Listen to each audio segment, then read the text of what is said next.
오늘 여러분들하고 같이 공유해보고 싶은 건 이거였어요. 최고의 주식을 고르는 대가드 노하우.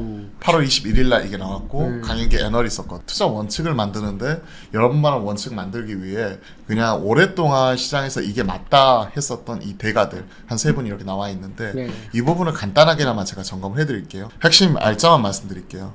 그리고 제시 리버모어나 윌리엄 오닐이나 마크 미너비니도 추세 추정 매매자 대표적인 트레이더예요. 주가 움직이는 주가 패턴을 정립한 사람이다.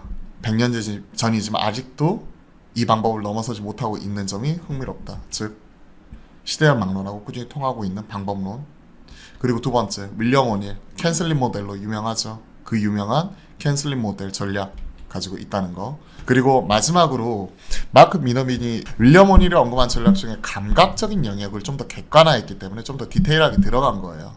이 모멘텀 기법을 이용한 최고 주식을 고르는 대가들의 노하우를 구체적으로 알아보자. 이게 한 44페이지밖에 안 되거든요. 그냥 수책자 수준이네요. 마음 먹고 읽으면 그냥 1시간 안짝으로 그냥 쓱 읽을 수 있는 거고, 이 사람들은 시대를 막론하고 지금 현재 대가로서 인정을 받고 있는 사람이기 때문에 책 팔아먹으려고 하는 사람들도 아니에요. 하나는 가치 투자, 그리고 하나는 모멘텀, 트레이더. 크게 두 줄기 흐름이 있다.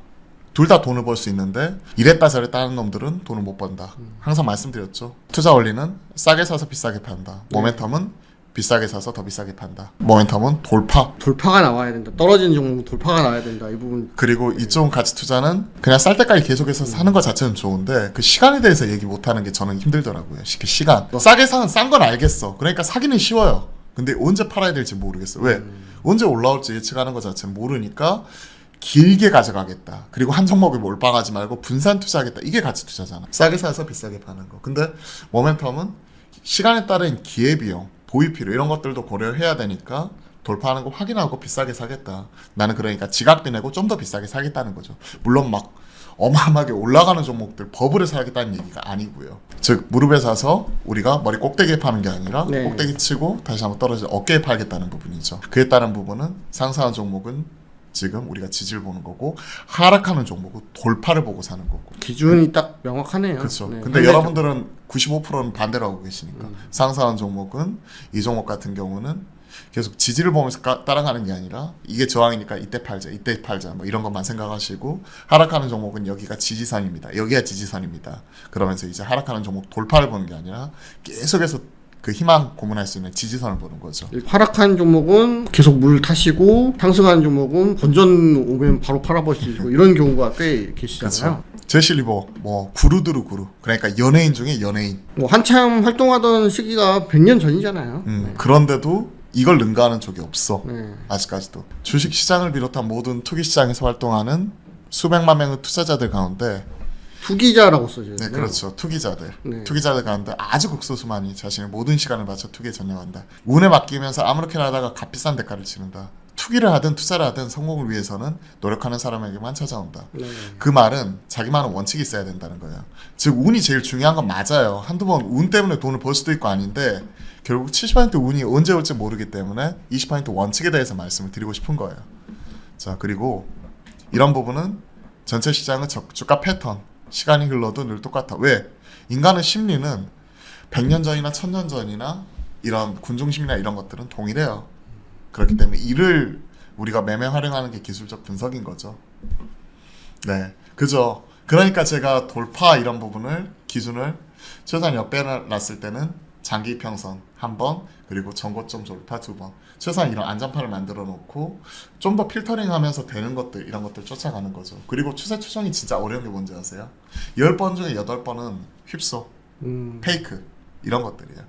그러니까 그때 이제 많이 지쳐가지고 안 되나 보다 하고 포기하기 쉬운데 10번 중에 한두 번 제대로 맞잖아요. 8번 까먹은 거 이상으로 보충하고도 남습니다. 시장에 미치는 파급 효과, 강세 혹은 약세, 자기가 믿음이 간다 해도 시장 그 자체의 움직임이 당신 의견을 확인해 줄 때까지는 너무 신뢰해서도 안 되고 거기에 따른 돈을 걸어도 안 된다. 당신이 믿고 싶어하는 것과 다를 수 있다. 이 말은 뭐냐면 결국 저는 이렇게 생각을 해요. 내가 믿고 싶어하는 것과 시장 목소리는 다를 수 있다는 것 자체를 받아들이는 거. 내가 틀릴 수 있다는 거 받아들이는 것 자체도 진짜 중요한 포인트이거든요. 그러니까 내가 항상 결국 우리가 호재나 악재나 이런 부분은 항상 시장에서 어느 정도 먼저 선 반영이 되어 있고, 이에 따른 시장의 목소리에 귀 기울이자고 항상 말씀드리잖아요. 이 부분을 체크를 해드린 거예요. 그러니까 내가 틀릴 수 있다는 것 자체를 항상 인지를 해야 돼요. 이 방법론 쪽에서 지금 내가 500주 매수하려고 하면 처음에 100주 매수하고 시장이 상승하면 추가로 100주 더 매수하고, 즉 내 판단이 맞은 거 확인이 되었으면 네. 더 사고, 그리고 이런 불타기 하는 방법론에 대해서 좀 말씀하신 거고요. 분할 매수를 하면서 계속 불타기를 하는 게 그렇죠. 한 번에 몰빵이나 이런 것보다는 확인하고 더 비싸게 사면 더 떨어지면 사겠다가 아니라 내 판단이 맞다는 것 자체를 확인했기 때문에 올라가는 종목은 뭐로 본다? 지지를 보면서 계속 끌고 가더라. 관련돼서 심리적인 시간 얘기를 했습니다. 소위 고점 매물대 돌파하기까지는 어느 정도 시간이 필요한 거고, 소화한 이후에 대규모 거래량과 함께 상승 돌파하는 종목들이 순식간에 50%, 100%, 뭐 200% 쭉쭉쭉 올라가는 부분이니까 그 기점 자체가 있고, 이 기점은 누구든 알 수는 없어요. 하지만 그와 관련돼서 돌파가 나왔을 때 따라갈 수 있는 용기, 이런 부분도 필요하다고 생각을 합니다.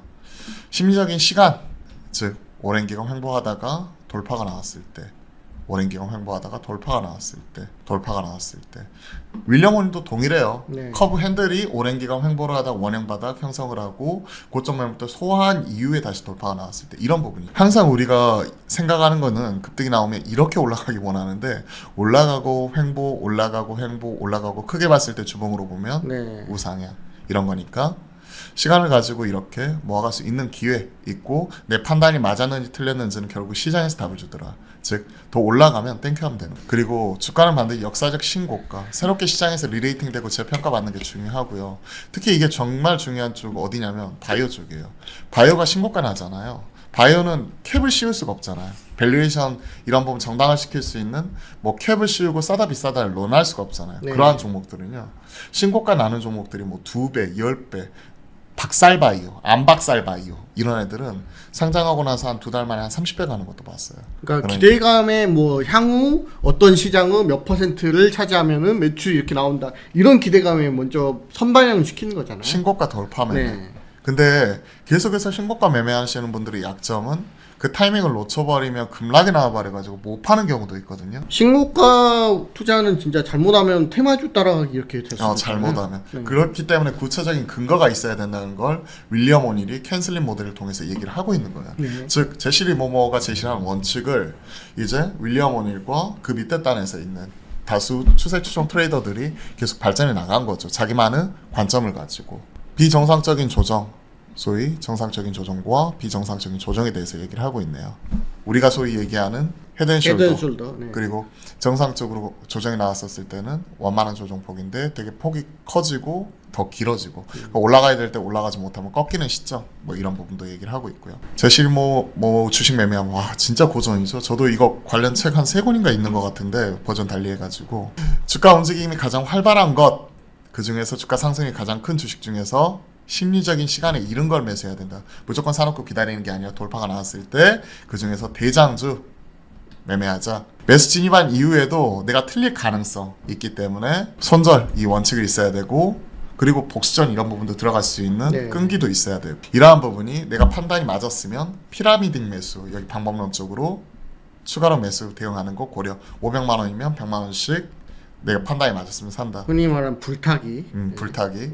그리고 보면 최고 주식이 상승한 이후에 당연히 과도하지 않은 범위 내에서 조정, 뭐 짧은 조정 이런 것들은 더 간다는 얘기예요. 근데 갑자기 상한가 갔다 하한가 갔다가 막 50%, 60%씩 왔다 갔다 해버리는 거는 그건 아니라는 거죠. 그냥 테마주죠. 수급에 따라서 왔다 갔다 하는 테마주죠. 기준은 15% 정도 조정, 이런 부분 얘기했는데 우리 한국 시장에서는 한 20%?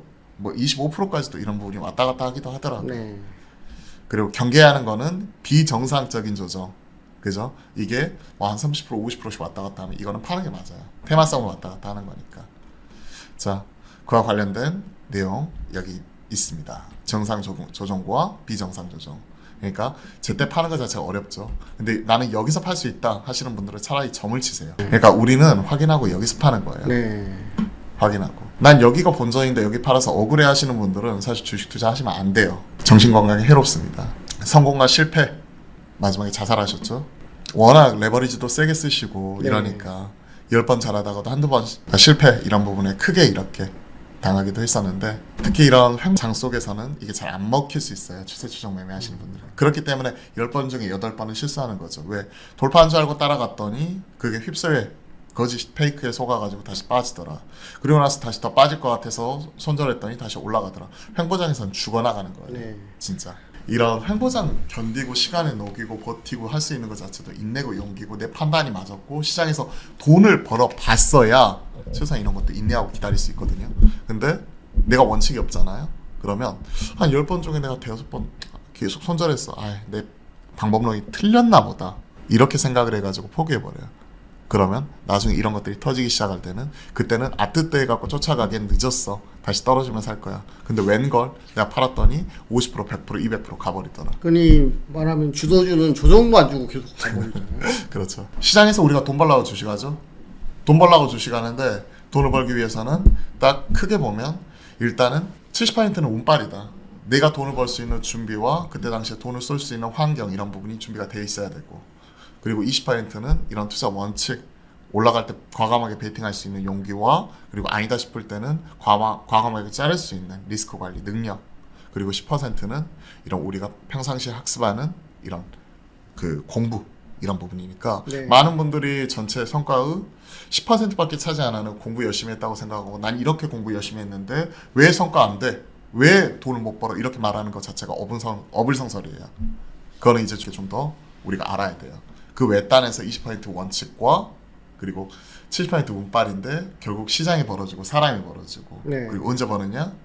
운때가 맞았을 때 그 운때라는 것 자체가 결국은 70% 그런 부분이니까 20% 원칙에 관한 부분에 대해서 여러분들에게 말씀드리고 오랜 기간 살아남아 있어야 운때가 맞을 수 있으니까 항상 10번 100번 강조해도 부족하지 않은 게 바로 이쪽이에요.